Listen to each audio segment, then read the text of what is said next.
Hello everybody, welcome to my channel. If you haven't subscribed already, I encourage you to do so. And at any time while you're watching this video, if you're enjoying what you're seeing, please give it the thumbs up. Today is going to be a really fun project. We're going to take our scrap fabric and we're going to make a beautiful, everyday kind of item. And that item is a coffee cup sleeve.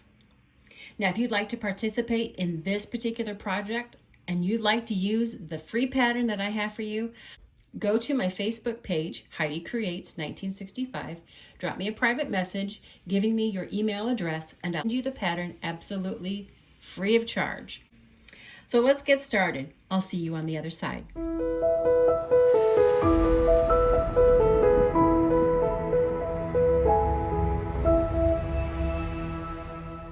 I wanted to show you that once you've printed your pattern and you've looked at this and said, you know, I like my coffee sleeves a little deeper. I'd like this to be wider here. I'll show you really easily how to do that. First, I'm just going to roughly cut the shape out. And this is the scrap paper. I'm just going to turn that over. And I did tape that together so that it would stay together when I cut this. And I'm just going to roughly cut the top away as well. What I'm going to do is actually take your scissors and cut a line as parallel as you can through this whole thing right down the center. It doesn't have to be perfect, so don't worry about that. And I put tape top and bottom so that when I cut this, these two pieces stay together. Okay. So now, taking the scrap paper here, I'm going to lay this top piece down and I'm going to tape it down real quick. Just put some tape to hold it in place. Okay. And then let's just say this original width is 2 3/4 finished. Let's say you want it 3.5 inches. Okay. So you're just going to lay your ruler at 3.5 inches. And make sure you're measuring from the fixed end of this, and then run your ruler along that straight edge. Because what you're going to want to do is continue that straight edge and then make sure that it hits right there at 0. Okay, I'm just going to put a very tiny piece of tape right there because I need to pivot this piece. So I'm actually just going to tape the corner of that so that I can pivot as well. So I'm going to go down right down the straight line here, keeping that ruler straight, and then just pull that paper down until it hits 3.5 inches. Okay. And I'm just going to check on this end, make sure that the two edges, the bottom edge and the top edge, yes, they are 3.5 inches apart. If you need to make a little adjustment, go ahead and do that. And then you'll want to put tape there as well. You're going to see that this end does not line up. And that's not a problem because you're going to make new lines down here. So taking your ruler, I'm just going to turn this around. So I have this. Taking my ruler, we're going to go by this dimension here. Just continue that line all the way down to the bottom. And you can go right across the whole thing. So you can see that. And then just take your ruler, line up with this line here on the inside and connect that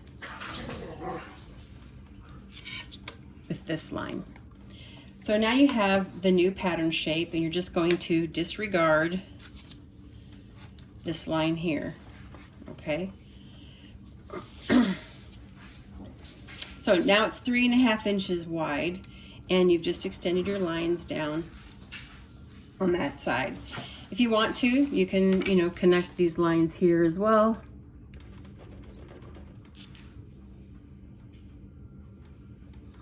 I don't think it's probably real necessary to do that, but you can certainly do that.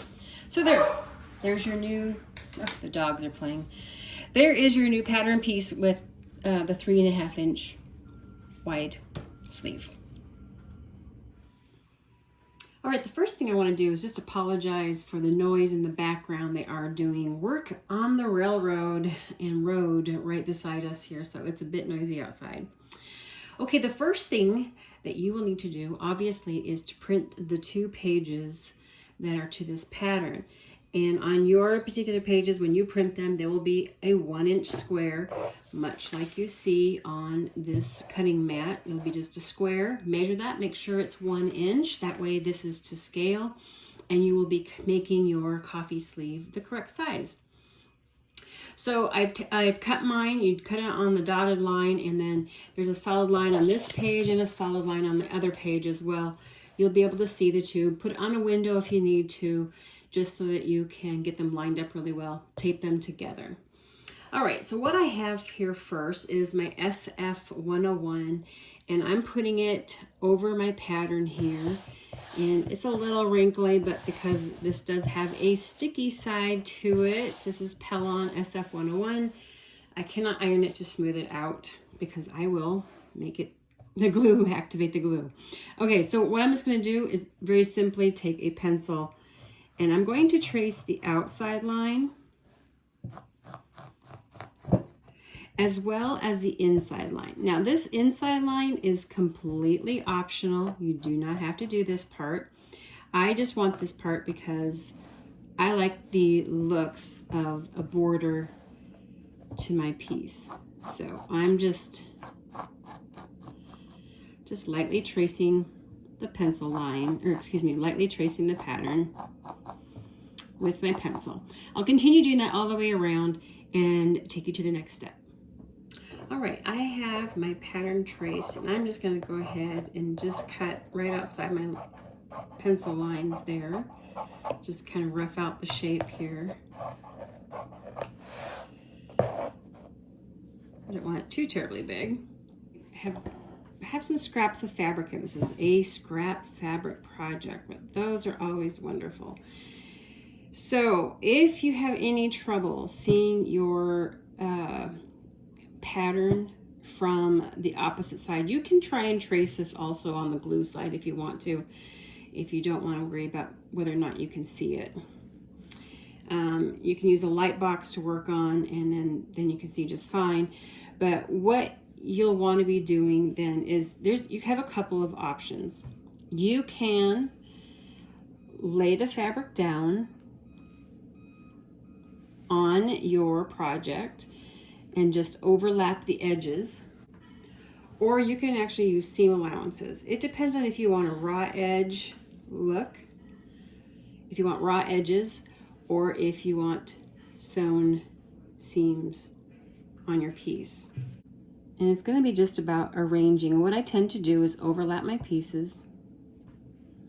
And if you've not seen me do this before, if you go to my video called Scraps, Scraps, Scraps, you will see that I have made new fabric. This, just using this very technique that I'm using right now. I kind of like that raw edge look. I think it's fun. No, it's not always super polished, but we're not making a quilt here. And this is just a fun piece that you can just, you know, be creative with. And one thing about it is you don't have to worry too terribly much about whether or not your pieces are large enough for seam allowances, because there won't be that issue here. So I'm going to go ahead and just finish laying out my pieces of fabric on the glue side of my SF 101 here. And I'll come back once I have that all done, that way you can see what I've done as far as the finished look. And then we'll go from there. One of the things I want to show you that I do is anytime the fabric has a lot of little frayed edges sticking up, I do take that with my scissors and I will trim that off. And then that way I don't have those frays all over, you know, my finished piece. I have all my pieces arranged, and so what I'm going to do now is I'm going to take parchment paper and I'm going to lay over the whole thing and then give it a really good press. Once I have done that, I will then kind of just go through and see what pieces are kind of floppy, maybe didn't adhere because they're overlapping another piece of fabric too much. And if that's the case, then I will go ahead and use a water-soluble glue to anchor those down. I'm even just turning this over and giving it a good press from the back side as well. And from the back side, I can also see that my inside line has been completely covered. So I'm going to go ahead and let this cool off, and then I'll peel this off. I'm happy with the way everything has adhered. So what I'm going to do now is I'm actually going to take this to my machine, and I'm going to use some of the fancy stitches that I have. And if you don't have any fancy stitches on your machine, don't fret, because I did a video on how to use zigzag and straight stitch to make some fancy stitches. So make sure that you go check that out on my YouTube channel as well. And I'll try to put a link above so that you can check that out. All right, so I'm going to go ahead and take this to the machine. I'm going to be using lots of different colors of threads and yeah, making it just as beautiful as I can.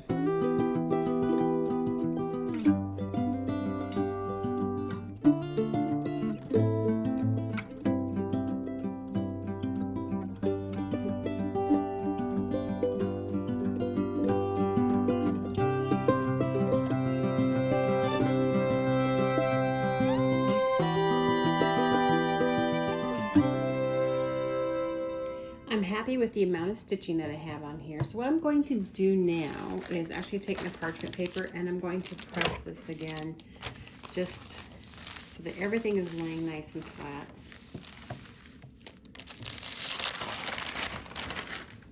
I'm going to be doing a black border around this piece. And so I have my black fabric here, and I have the right sides facing up. And the convex is the top portion of this sleeve. And so what I'm going to do is I want to leave about an 1.5 inches from this top line on my pattern. So there's my outside line at the top of my sleeve. I'm going to leave about 1.5 inches between there and the raw edge of this fabric. And so now what I'm going to do is I got this so that it fits entirely on here. And the right sides of the fabric are together. I'm actually going to cut on this outside curved line, because that's going to give me the right curve for these two pieces to be sewn together. So just very carefully.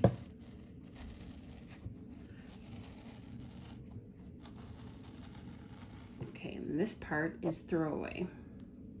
So now I have those two pieces, they fit together. Fold the piece in half, mark the center just with a fold line, fold that, open that back up, and then with this piece I'll fold that in half too, just aligning the pencil lines so that I know where the center is on this. I'll go ahead and stick a pin right there on that fold. Open that up. Again, right sides are together. Now, when you go to put this together, you're going to see that let's see if I can show that to you. These are going to curve opposite directions when you have the right sides together, and that's the way it's supposed to be, but I'm going to go ahead and just align the center. And then just very carefully just put the edges together. This is a very soft curve, so you don't have to worry about it being too terribly difficult. And just push the fabric edges together and pin it.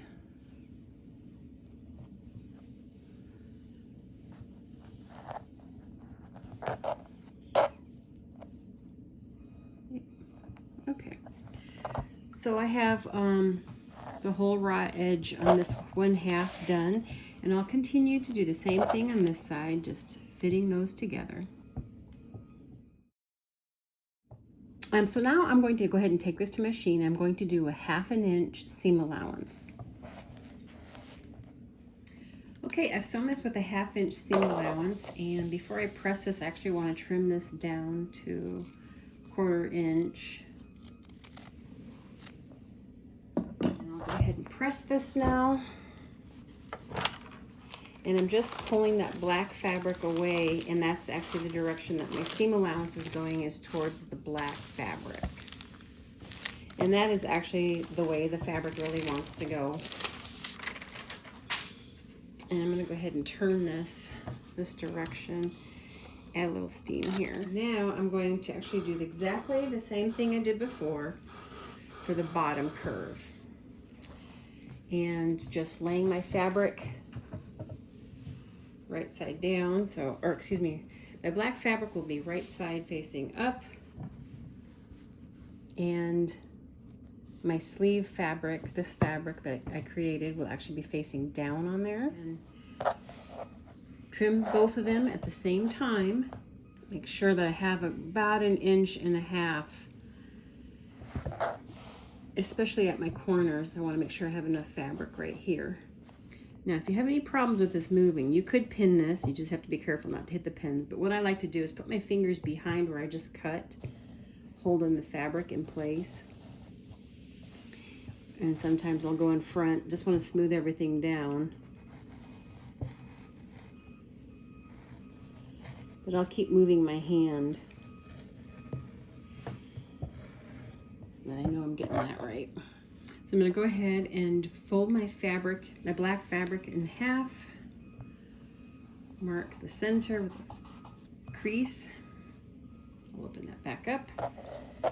Then I will mark this fabric as well. And I'm going to use my pencil lines as the guides to go by for getting halfway. Mark that for half. All right. Again, the curves are going to be going opposite directions, and that's normal. That's the way it's supposed to be. Get them together at that halfway point. Pin that together. And just like before, I'll go ahead and pin all this, lining the raw edges, and sew it with a 1/2 inch seam allowance. I have my 1/2 inch seam sewn, and I'm going to go ahead and trim this again down to 1/4 inch. Once I turn this, it'll actually lay flat. And then you can see there's a nice black border to that on the top and bottom. So the next thing to do is the 2 ends. And basically it's the same thing. What I'm going to do on this is I'm actually just going to use my rotary cutter to lay across, I'm going to lay my ruler across here and cut a nice straight line.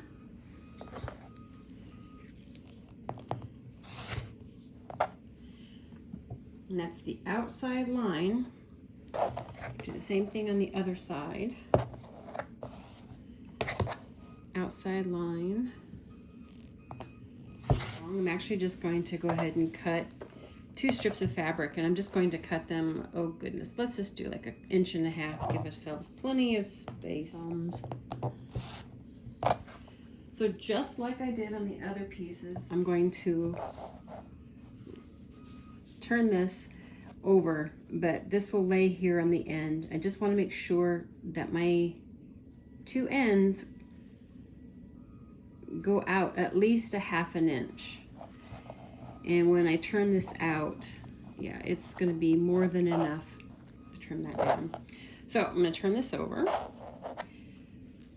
put my right sides together, and do this on both ends with a 1/2 inch seam allowance and trim those down to 1/4 inch. All right, I've trimmed both seam allowances down to 1/4 inch. Now just press those open, and the seam allowances are going out toward the black fabric. You'll see that's just the way the fabric wants to go. It's not easy to, or it's not difficult to figure that out. Okay, well that looks really good.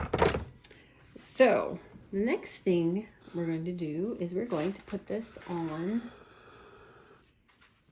some batting, and it's cut you know, large enough, you can see that, large enough to exceed past, here, let me give you, okay, you can see now better that this is cut. The cotton batting here is actually larger than the piece, easy to see. So now just a matter of choosing a backing fabric and then putting that on as well. Okay, I have made my quilt sandwich. I have my backing fabric with the right side facing down, cotton batting. I have the needle punch side facing up, and you can tell it's needle punched by the little needle marks that's left in the surface of it. The back side's a lot smoother. So now I'm going to go ahead and take this to my machine, and I'm going to do some free motion quilting over this whole thing before I do any trimming and cutting this to size.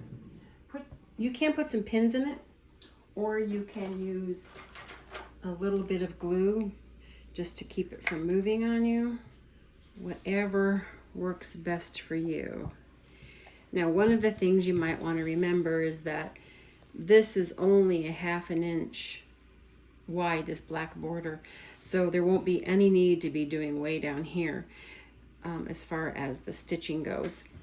But just pull back a little bit on your fabric and then just press those in place. This is a water-soluble glue stick. Washes right out. It does not gum up the machine, so you don't have to worry about that. Actually set that a little bit better if you want to with your iron. Just make sure it's gonna hold there for you. I'm actually going to be using a thread that's a variegated purple, and here I'll show you this thread, and I don't mind it going off into the black. I think it'll look pretty in that as well, but do what you like, and you wouldn't even have to do free motion quilting. You can do straight lines and do a grid pattern or a diagonal pattern. It doesn't matter. You do what's comfortable for you.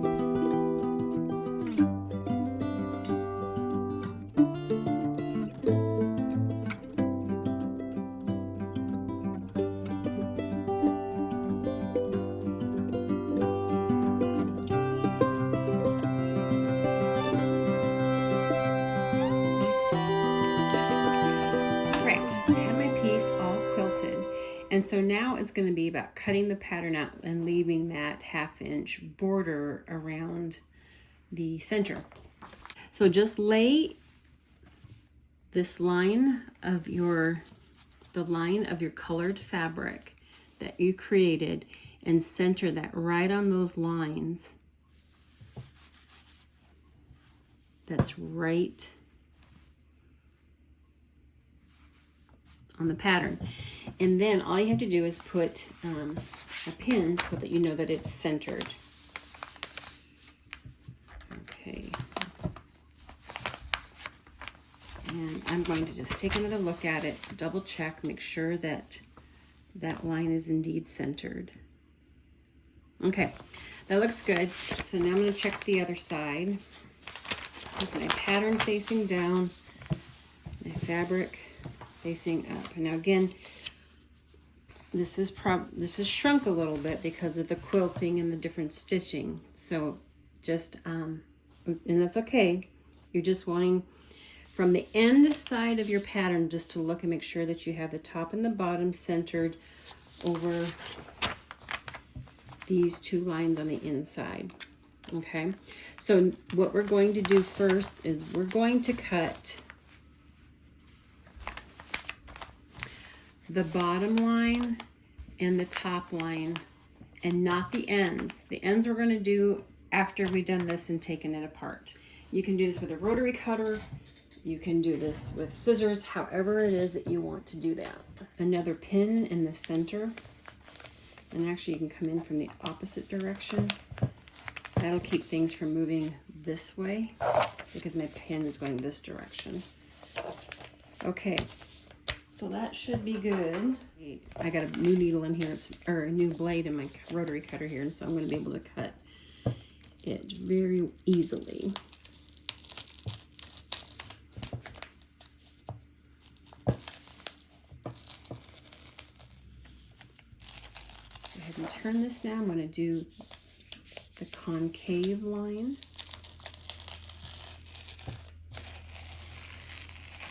I'll go ahead and take my pins out now. And hopefully everything came out pretty well.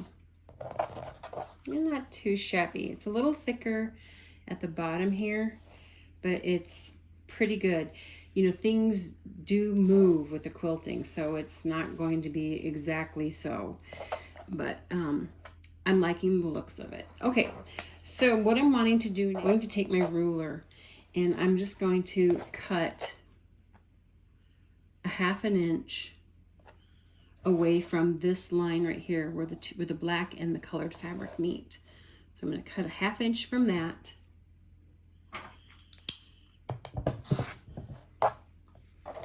And I'm going to do that on both sides. Okay. So what I'm going to go ahead and do now is I'm actually going to put binding on this. You can do just regular cut on the grain binding, or you can do bias. It all is your call. This is such a slight curve. You could probably get away without any problem doing just straight cut binding. But I think I'm going to go ahead and use bias. All right, I have the binding on this piece, and now it's all about how you want to close this. And if you wanted to use the thin elastic with a button, the time to put that in would be when you're putting the binding on, is to put the elastic in between the binding and the top side of this fabric when you're sewing it on. That way when you turn the binding around, that elastic will pop right out, and then you would put a button on the other side. I personally don't like the elastic closure just because they tend to break down pretty fast, and I don't want to deal with that. So I'm actually going to do Velcro. That way I can also adjust the tightness of it a little.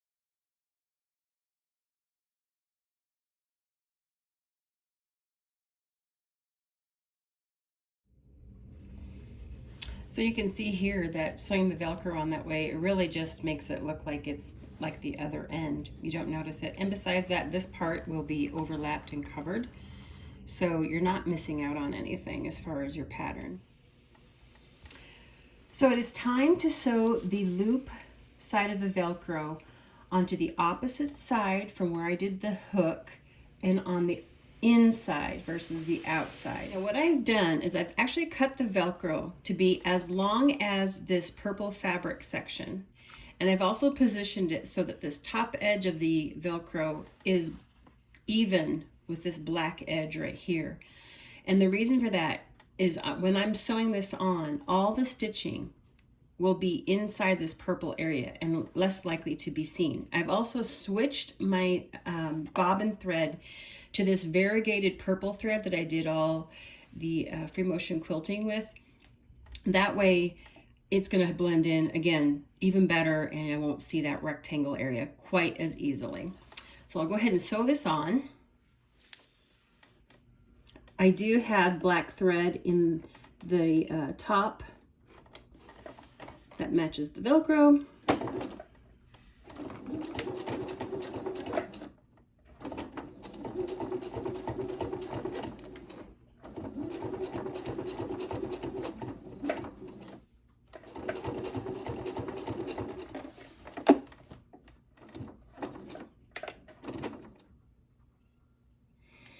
Okay, there it is, all stitched inside, and it's inside the purple area, so it's actually very difficult to see it. You would have to look really hard.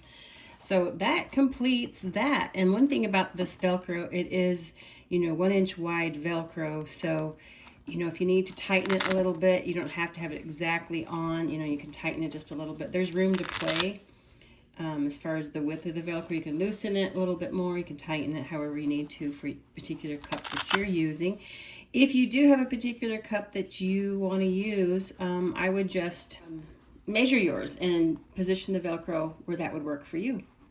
So that is the end of that project. I hope this finds you all happy, healthy, and until next time, have a great one. Bye for now.